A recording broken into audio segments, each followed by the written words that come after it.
Hey guys, let's jump right into today's explainer, an epic machine learning showdown, linear versus ridge regression. Ever wonder why basic AI models completely freak out over their own data? Let's figure it out. First up, linear regression. It basically just draws the absolute best straight line to minimize guessing errors. But here's the catch. It blindly assumes every single piece of your data is completely independent. Enter our villain, multicollinearity. Yeah, that's just a fancy word for highly overlapping repetitive features.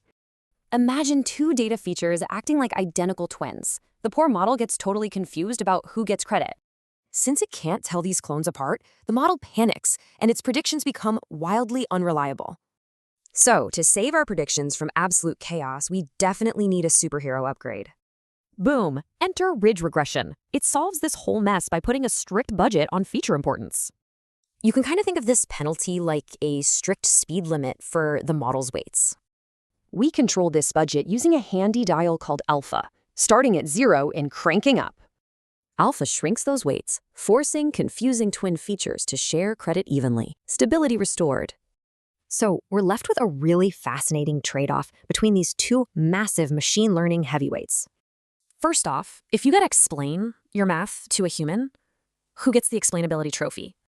Hands down, linear regression takes the win here. It's super easy to read.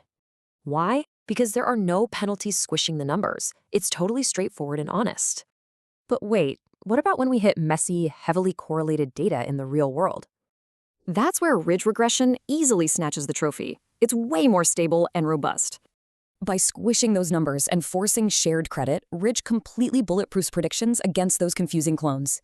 So now that you know how they handle messy data, which model are you going to deploy first?